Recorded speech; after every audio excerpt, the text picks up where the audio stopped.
What's going on, people? Welcome back to the channel. Kagey is here, back again for another video. And listen, I thought I was going to be back until after the Burnley game, because obviously I don't know many Burnley fans, as you can imagine. But I've brought with me a friend, back again, friend of the show, Bradley Johnson. How you doing, mate? I'm all good. I'm all good, thank you. How are you? Yeah, man, all good. I see you on your road to recovery. You're putting out messages on your Insta. You're going to be back soon, smashing in those 30-yarders into the stands. I mean, the top corners again, isn't it? You had to bring that up. If you don't shoot, you don't score. That's what I've been taught. True. It's true. That's what we say. You know, it was always a pleasure when it actually did go in, Brad. So don't stop shooting, man. Just keep doing that. I'm sure there's many Leeds fans in that row that have collected a few balls of mine. But as you said, when they do go in, they're pretty spectacular. So I'm not going to stop. Yeah, man, they're absolutely special, man. So just keep going, man. And yeah, you know, Blackburn could do with you back as soon as possible. Oh, just to quickly touch on that as well. You played West Brom recently, who, for me, once they pointed Ismail and got Alex Mowat on a free, were like one of the favourites for me to go up. Did you watch that game? And if so, how did you feel like West Brom are going to do this season? Yeah, I was at the game. Yeah, they just look strong, really, really strong from front to back. They scored a really early goal against us, which obviously didn't go to our plan. You know, I think they scored within 30 seconds, and the player you just said there, Alex Mowat, you know, again, pretty much like me, only scored spectacular goals. And I said to him at half time, I said, you don't score tap-ins. But no, yeah, they got off to a great start, scored within 30 seconds, and yeah, they just look strong. You know, the manager's come in, and I think he ain't changed much from when he was at Barnsley. I think they play a sort of a direct way. You know, everything comes in the box, from throw-ins, from long balls, and you know, with their front three players that they got, they look very dangerous against us. And you know, we come out, we conceded again straight away from the kickoff, and then we conceded like literally the last 30 seconds of the first half, which ain't ideal. No, but we come out second half and we scored a goal, and it opened up the game a little bit. You know, it could have went anyway. But no, they look really strong, really organised. And like I said, no about Barnsley, no disrespect to Barnsley, they're done terrific last year, but I think they are similar to Barnsley, but with better player quality wise. And I think they will do well. They're one of the strongest teams we've come up against so far. Yeah. And yeah, with the players they've got in there, as you said there, Mowat, Jake Livermore in the middle, you know, experienced pro, and Phillips. They played Phillips, Callum Robertson, and Grant up front, and they were dangerous all game. And you know, they had Dean Garner on the bench, and they brought him on the last 20 minutes. So it just goes to show the quality that they've put in their squad. And they've just signed Jordan Hugill as well. Yeah, another proven striker in this league. You know, I think he's had a few promotions. He got promoted with Norwich last year. So yeah, they look really strong. And I know I watched them the other night against Arsenal. A bit of happiness on an Arsenal fan for once. But yeah, not going to get carried away. But no, they had players like Robert Snodgrass, you know, who's a terrific player in this league as well, coming back from injury, and you know, they got a strong squad. So I'm sure they'll be up there towards the end of the season. Yeah. I mean, they really did Arsenal a favour by putting out their under 11s, but it is what it is, isn't it, man? You know, give people their debut. They only beat what's in front of you, So I hear, but you know what? We'll talk about that just later, because Arsenal got a very nice tie on the weekend versus a certain Manchester City. But yeah, we saw today as well. Patrick Bamford called up for England. I say overdue. Yeah. Personally, myself, I thought he was very, very unlucky not to get one call up last season, man. With the season he had. Yeah, especially. Yeah, man. I mean, the thing is, he hasn't scored yet, but he's been doing all the other stuff. He's got 3 assists so far. We're counting the 2 against Crewe. He got an assist against Everton, so the performances still haven't dropped from him. So I think that goes unnoticed with that as well. That goes unnoticed, the work that he does off the ball. You know, everyone talks about it's a striker's job to score goals, but now in this day and age, in the way the game's gone, especially the way Bielsa wants yourselves to play, he does so much work for the lads off the ball, which I think is getting all the plaudits for now. And as you said, yeah, I'm surprised he ain't been called up earlier, but you know, being called up now is well deserved, and I'm sure he'll do well and fit in well with England, especially the way they want to play as well. Yeah. I mean, I think with as well the way he plays, he'll be able to do the kind of. He's not. Don't get me wrong. He's not on the same level as Harry Kane, but he'll bring other people in like Harry Kane does. Yeah. So it will work well with the two wingers that we often employ for England to then do their thing. You know, Sterling, Sancho, whoever it may be, they will benefit from Bamford playing up front when he does get the chance. So it's just something as well, Brad, that two players from Leeds that were mid-table a couple of seasons ago now in England settings, man, it's progress, man. Yeah, no, and you know, Calvin, he's just gone on to another level now after the Euros. I said before, I was speaking to another podcast about a year ago, and I said to them when Leeds got promoted, I said that, you know, if Calvin carries on playing, I'm sure he'll be in England squad soon, and you know, he deserved his chance. He got in there, and for me, and probably for yourself as well, he was one of the best English players in the Euros this year. Yeah, I mean, look, Mr. Tom said here, I mean, beyond thrilled for Bamford, he could have had 50 Island caps by now, but backed himself to be good enough for England. It's true. You know, I know there's the famous stories about him not answering the phone to Mick McCarthy, and you know what Mick McCarthy's like. He's just blunt. He said, I'm not bothering calling him no more, and things like that. But you could tell that he had the aspirations and desires to do it, and obviously he backed himself to do it. So just and with Pat as well, I think you can see with Pat as well, he's always backed himself. You know, everywhere he's been, you know, he's had a lot of loan clubs, and he's had a lot of, you know, people say he's not good enough and stuff, but he's always believed in himself and always proved the doubt was wrong. And you know, he's been terrific for Leeds since he's been there now, and I think he's getting everything that he deserves now. You know, people are seeing what a good player he is. And speaking of Harry Kane as well, last time you was on, actually, it was the whole thing was just starting. Well, it's at an end now where Harry Kane has said, I'm staying, but you saw the wheels in motion, didn't you, after Jack Grealish was signed? So once that was signed, Harry Kane came out with a statement. He's now staying until, you know, further notice. I think he's going to be signing a new contract now, and I think there will be a clause in there. I mean, imagine if there is that gentleman's agreement in there. Yeah, that gentleman's agreement wasn't worth diddly squat. And you know what? That's on him, and that's a lesson learned for him. You know, he'll know not to do that again. His brother will know not to do that again. But in terms of that, do you see Harry Kane well? Do you see him being just normal Harry Kane from here on out? Yeah.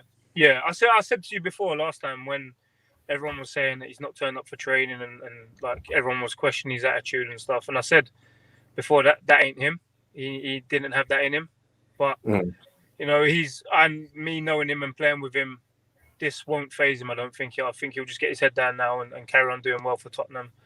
If his move comes, it comes. If it don't, and if he signs another contract at Tottenham, whatever will be. But I'm sure he'll just get his head down now and concentrate on where he's at now, and that's Tottenham.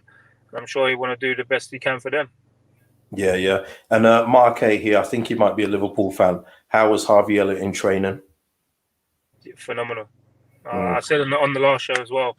You said that he might be going on loan again. I spoke to him. I said he's going to stay there at Liverpool, and I've said this before. I don't know if anyone's listening or from the previous show, but he's just so mature for a 17-year-old. I've never seen a 17-year-old in football as mature as him. And I'm not speaking about maturity as in like I'm talking about on the pitch, like a player knows when to release the ball, knows when to dribble, knows when to pass.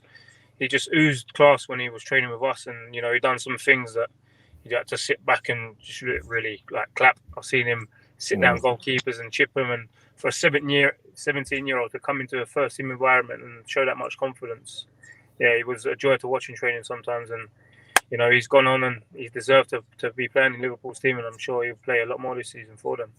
Yeah, it looks like he's going to be the direct Shaqiri replacement. So it looks like he's got his spot in the squad right now. So, you know, full credit to him, man, because he did, man. He had a hell of a season, you know. Unfortunately, dislodged Tyrese Dolan, but yeah, I mean, he was worthy of the place, and it looks like he's reaping the rewards now. So fair play to him. A lot of Liverpool fans are high on him as they usually are for their youngsters anyway. Yeah. But they're backing him fully. So well, speaking of that as well, we've got another youngster that's left our place on loan for yours, Jan Poveda. Initial thoughts of Poveda, Brad? Yeah, he's coming this week. Obviously, I'm not training with the boys at the moment because I'm injured. But when I speak to the boys when they come in from training, they say he looks good, he looks sharp, he looks hungry. But I've seen him play a few times as well for Leeds, and I think he'd be a great addition to our team. He's quick, he's direct. He's a player that we sort of like need. And speaking to him the last few days, he just wants to get his head down and play football. He's took the chance to come out on loan from Leeds. He could have easily stayed at Leeds and maybe played a few games here and there, but he's got that confidence in him that he's going to come out and play well for us on loan. And then you never know what can happen. If he went back to Leeds, he can break into their first team. But he's come here, he's hungry, he wants to do well for us, and he's looking good in training. So what the boys are saying. Yeah. So I mean, his aspirations, he believes that he can come back. Because for me as well, I mean, I mentioned to you offline, I thought that he probably needed a spell out on loan just to get a full run of games and just get the full 90 minutes here and there in his legs, rather than just keep on coming on as an impact sub in the Prem. I think that the loan will do him a world of good, especially at his age. He's not a lost cause at his age.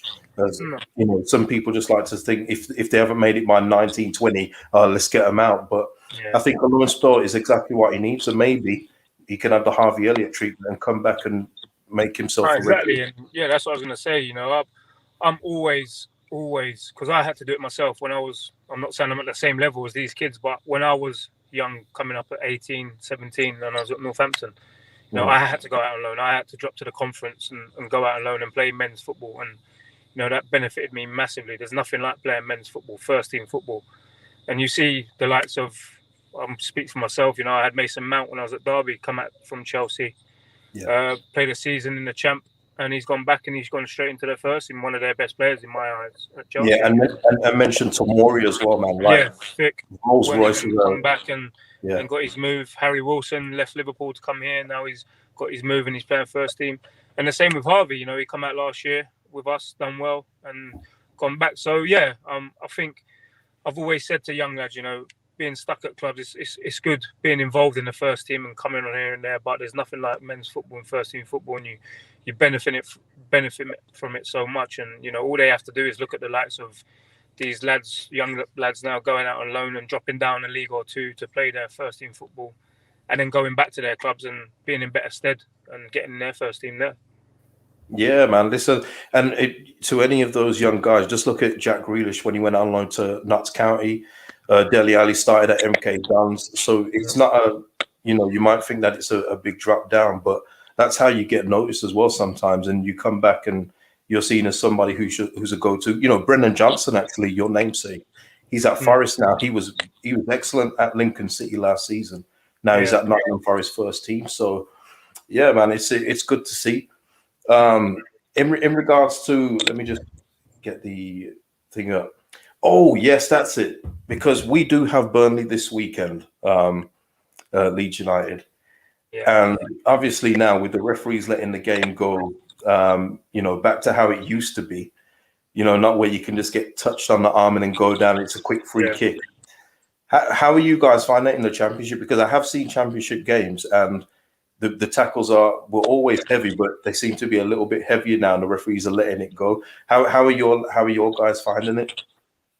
Yeah, we're liking it. You yourself probably know me, and every Leeds fan knows that I like a tackle myself. So I'm hoping when I'm back playing, I think I'll enjoy it as well. But it's like you said, going back to the old days of football, really, where tackles are obviously they've got to be in reason, fair tackles, stuff like that. But all the stop-start games, and I think it come from the Euros. I really enjoyed the Euros. The refs were letting the game play and weren't blowing up as much.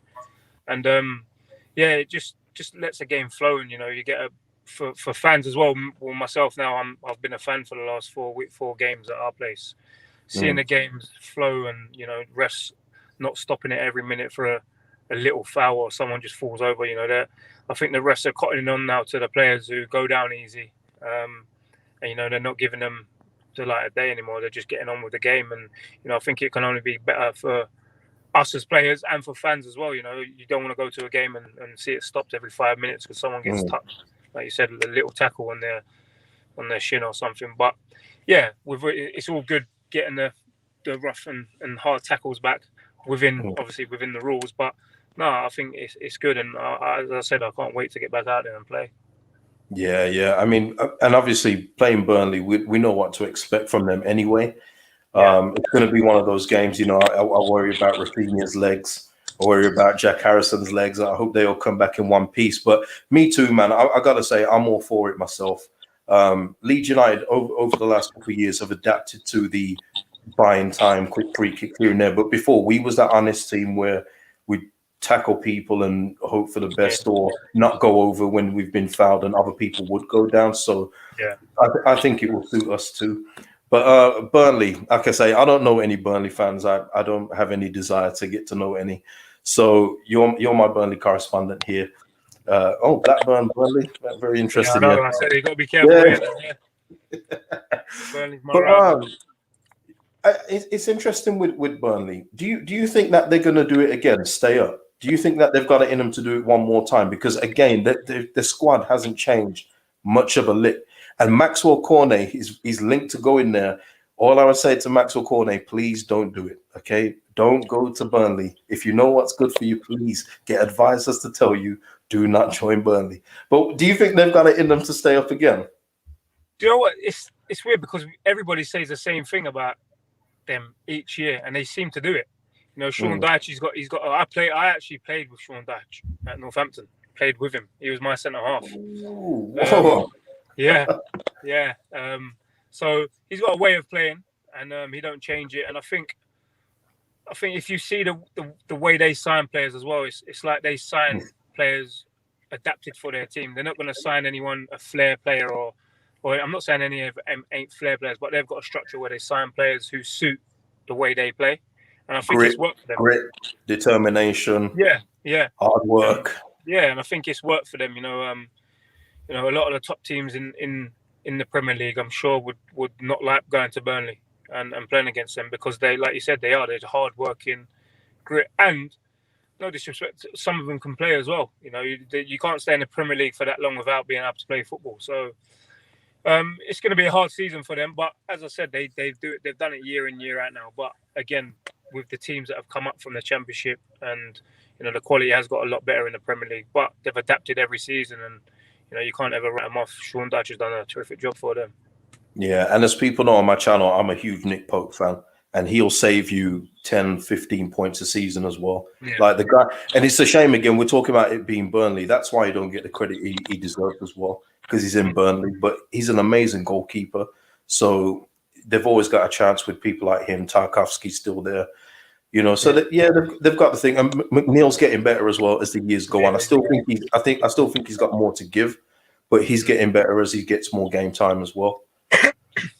So yeah, I mean Burnley Leeds. How do you see that one going, Brad? Where's it at? Burnley. Yeah. I can see. Well, Lee, you know, I went to the first game of the season, Leeds, Man U. I went to that last week. Yeah, I went to that. I was expecting obviously a lot better, but you know, the atmosphere was amazing. You know, the Leeds fans. I took my little boy. It was his first game, and he couldn't believe. He's like, "When are they going to shut up about the Leeds fans? They don't stop singing." I was like, "That's the Leeds fans." But it was a good day out for me and my little boy. You know, taking to his first game, and then you know the next game, the Everton game, was one of the most exciting games I've watched on TV. Yeah, great. Back and forth. The Burnley game, I can see Leeds winning that. As you said, it's not going to be easy, but I think touching on the quality and stuff like that, I think Leeds have just got a little bit more than Burnley in that department. I think they will win. And obviously with the announcement of Pat getting into the England squad, I think that'll give everyone a boost in the team. And I think they'll go into the game and win. Yeah, okay, yep. So, yeah, I mean, I think Leeds will win also. I'm going for 2-0. I'm just going to go for a clean sheet this time. I think that we beat Burnley twice last season. That's last season, I know. But I think we can do it again. I think the beautiful game will outweigh the meat and potato pie football once again. So, yes, Leeds United to win. Now, you mentioned Arsenal earlier, Brad. You amazing 6-0 win versus West Brom. You have Man City this weekend. Different kettle of fish. What have you made to Arsenal start so far, though, Brad? And also, we was talking before about maybe Aaron Ramsdale going there. He's there now. Ben White. You know, they spent a lot of money, and in all fairness, you would think that, and this is no disrespect to these players, by the way, but if you saw the list of players that they signed, you would think that maybe that's Southampton that signed them, not Arsenal. So, I mean, where do you see Arsenal season going? Season-wise, I don't know. They're not giving me any excitement at the moment. It's still early days. As you said there, the signings don't really, for a big club like Arsenal and the fans, I think that's what the fans are disappointed about. You know, you make all these signings and no one really excites you. Whereas you look around and see the other top Premier League clubs, the likes of their signing, like Chelsea getting Lukaku in, you know, Grealish going to Man City, they're making big signings, and like, none of the signings really excite me. And I think a lot of fans will agree with me on that. A lot of Arsenal fans. First game of the season, Brentford was not good at all. I think we got bullied everywhere over the park, and you know, for a first game of the season. To a newly promoted side, you would have thought that they would have known what they were going in for, and it looked like they didn't. It looked like they were just shocked on the night, and you know, Brentford steamrolled them.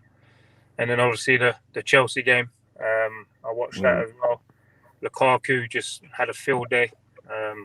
He was unplayable. And he had his way with both of the centre backs. Yeah, like it wasn't even funny the way that he was just moving them off him and then going round. It was an easy day at the office for him, man. Yeah. So yeah, it's not really giving anyone excitement at the moment. But then you look at it and you think you have players that you're missing out on. Like Aubameyang come back in the other night and scored a hat-trick. Hopefully that'll give him some confidence to go into the weekend and perform well. You know, Lacazette has missed a few games as well. But yeah, I think obviously this weekend's going to be a tough ask. But you know, Arsenal are a club like that who, as I said, will lose to Brentford and then probably go and beat Man City. Hopefully, but you know, it wouldn't surprise me. They've done it in the past, and you know, they'll probably go to Man City, win, and then everyone gets excited again, and then they'll lose the next game. But it's going to be a tough game. But you know, we ain't had the best of starts, and yeah, for table-wise, I can just see Arsenal being a mid-table team this year, I think. Yeah, you know, it's mad for me. I actually have Arsenal. If everything carries on the way it is at the moment, finishing 11th or 12th. Yeah, like, I could see it happening. It's like it's not out the realm of possibility for me to see them finishing those positions, which is it's crazy when you're talking about Arsenal in that way. Yeah, you know. Yeah. But it's just they don't feel anyone with any confidence. You know, I think they've lost the old Arsenal way of having leaders in the team. You know, I couldn't pick out one leader or one person who's going to really run through a brick wall for anyone in that team. And pick the lads up and take them with them. I think some of them are just playing for themselves. But you know, it's a long season. It's only early doors. But yeah, I'm not really too optimistic about the season if it carries on. Okay, so score prediction for Man City Arsenal. I'm gonna go. I know I just said they might win, but I'm gonna go 3-1 Man City. Yeah. Fair enough. Hey, at least you got them scoring a Premier League goal. That will be a start. So, yeah. Now, for me, I gotta say, I think it's going to be one-way traffic, as it usually is when Arsenal go to the Etihad. I think it will probably be 4-0, and that's not me being extra. I think Man City will just have way too much for them. So yeah, that's that one. And just quickly on Liverpool Chelsea. This should be a good one. It's got 0-0 written all over it when you really think about it. You know? That was what I was going to say. My predictions about it. The hype about it, how they both started. You know, Lukaku coming in for Chelsea. Liverpool started 0-0 written all over it. Yeah. Because a lot of these big games usually do end up 0-0, which is it's a shame because everyone's scared to lose, I think, rather than go for the win. Especially this early on in the season as well. That's I think if they played like middle of the season or towards the end when they've got something to play for, like, they've got to get the 3 points, and that's when you see the better games. But you know, at the beginning of the season where everyone's still, as you said, adapting, new players coming in, I think it's like more of a chess match. And as you said there, no one wants to lose, so that's why you get so many draws. Yeah, so in that regard, then you got Lukaku, Virgil van Dijk, everything else like that. What are you predicting? A 0-0? I'm going 0-0. Yeah. I'm going with my gut as well. 0-0. I'll say that as well. Let me just quickly just check something. Oh, that was it as well. Bradley Dack. I wanted to mention him before because when he was at Gillingham, yeah, they were in League One at the time. Yeah. He was. It seemed like every single week his name was on the score sheet. Bradley Dack. Bradley Dack. I watched the highlights. He's there running late, scoring goals. He's had a few injury problems now. I always thought he'd be in the Premier League. I'll be honest. I thought he had that potential to get there. Yeah. How is he doing with this second injury now? Because I know he's had another bad injury. Yeah, he's found it hard. It's not always not nice. He was doing so well in his previous rehab. He worked his socks off to get back to back in the team, and he did. He just started doing well, scored a few goals, and then for him to do it again, it was just disheartening for him. But I think he had a period of time, like a month or 2 months after he'd done the second one, where he was a bit down. But no, being with him now, I've been with him for the last 7 weeks because I've been injured myself. He's positive. He's raring to get back, and he's out on the grass now running. So hopefully we see him come back before the end of the year. But he before that, ability-wise, when I come here, he was one of the best players here. Scored, as you said there, for a midfield.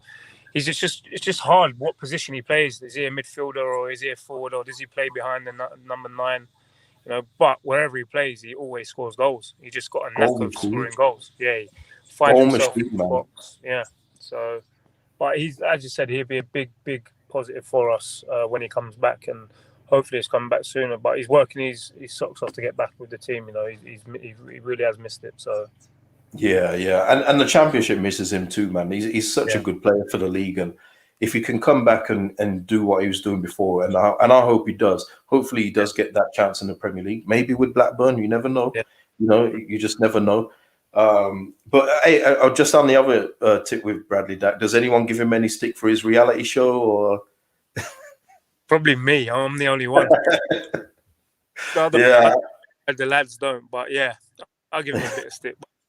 He's one of them, he can take it, he just takes it well. So sometimes you can't even be bothered because he just don't even care that you're hammering him. Just blank it or he must be just like, listen, I've got a gorgeous partner. I'm on TV. I'm a great player when I'm healthy. I'm not listening to you guys. Just, carry on with your jokes. But all right, I've got to ask because I wasn't going to cover this one, but Adam Armstrong, he started fairly well for Southampton. Almost got a goal versus Man United too. If he, had a little bit more time on it, maybe put it in the corner a bit more, I don't think De Gea would have saved his shot. But he started off well. They've got Newcastle this weekend, and I always, with the former players going back to their former clubs, I always think that something's going to happen there. Newcastle have started appallingly, as many would have predicted as well. Do you see Southampton going there and getting the win, courtesy of an Armstrong winner? I think, as you said, that I'm a believer in that as well, about people getting clubs. I think he will score. But no, Southampton look good. Their first game, although they lost to Everton, didn't they? Their first game. Yeah.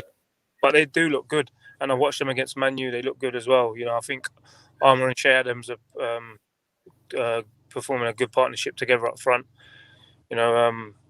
But yeah, I think Southampton will beat Newcastle again. Newcastle again ain't started a great start, but yeah, Armour, I think I'll back Armour to score as well. And I've said Armour. I said before he went to people, like, he will score goals no matter what level he's playing at. He's just a natural goal scorer. He got off to a great start at Everton. Could have scored against Man U, and going back to his home club, I think he will bag a goal as well. Yeah. No, it was a good goal versus Everton as well. Just like straight top corner, beautiful finish. Yeah, like no one was tapping that. Yeah, I've got Southampton to beat them also. And Brad, for us football manager people, you come down with if people back playing Football Manager had Bradley Johnson in the game, he had dual nationality, didn't he? And he was English/American. And he'd always be, in the games that I loaded, he'd always be an American international, usually with like 120 caps, like 30 goals. Brad, how comes you never played for America? It was a tough. It was hard because when it was actually when I was at Leeds. I think 2010. I think it was. Yeah, 2010 because it was the World Cup that year. The manager at the time, Bob Bradley. I don't know how they found it. I think my agents. I just signed with a new agency and big company, and they would like, "Oh, where are your parents from and stuff, and what's your background?"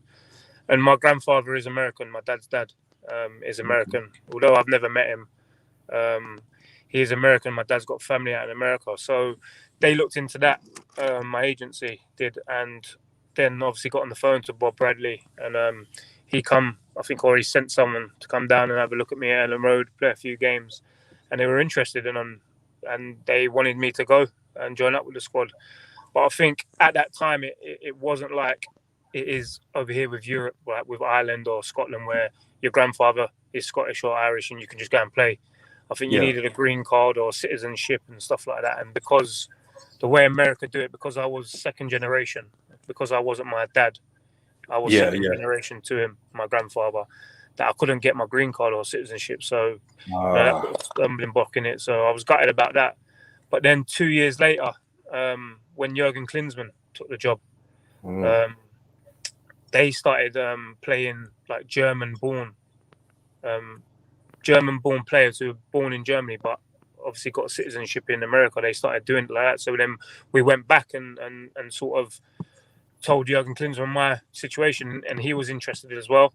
And I had to go down to the US Embassy in London and everything and show my grandfather's birth certificate and death certificate and stuff like that. And then again, they didn't give me the green card or the citizenship to go out there and play. So I was a bit gutted about that. But I think obviously it's changed now. And I think if I was myself 10 years ago in the same position, that I could probably be able to play for them now. But obviously times have changed.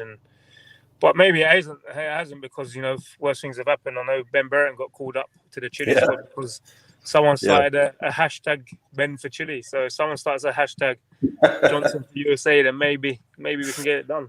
But no, I think that's gone beyond me now. I'm 34 years old, and I'm sure they're not gonna want me to play. But back then I was gutted that I couldn't play for them. I was really excited about joining up with them, and I spoke to Bob Bradley myself on the phone, and he had all these plans and stuff. We were speaking about the World Cup, and for me at 21 years old, thinking that I'd ever get in the same sentence as playing in the World Cup was mind blowing for me. So I was excited, but I was gutted when it come to an end and I couldn't play.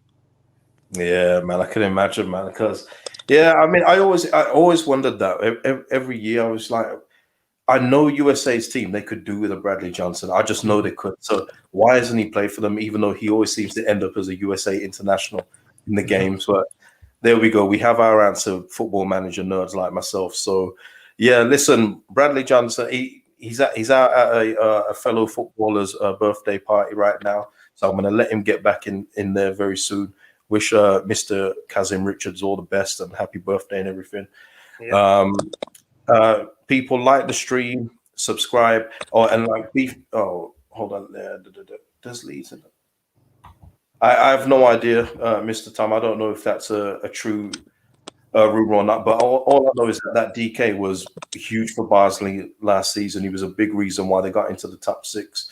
He looked like he was one of those that scored goals nearly every week. So Beefy here, 9 p.m. Kagey with the Coppish Boys tonight on Twitch. Yeah, that's a new show on Twitch I'm doing with a few other content creators. So look out for that. That should be a laugh. Chelsea, Liverpool fan, Tottenham fan, and a Man United fan. So that should be very, very interesting. So look out for that on Twitch. Bradley, have you got anything to plug before you go? No, I'm all good. All good. Said it's a joy coming on and speaking to you again. Yeah, man, it's good to have you back. Friend of the show now, officially a friend of the channel. It must be, and he'll be. And like I said at the start, he'll be back smashing those 30-yarders somewhere in the stadium near you. Somewhere in the stadium near you. Okay. So people, we're gonna leave it there. Thanks for watching, and I will see you guys after the Burnley game. Peace.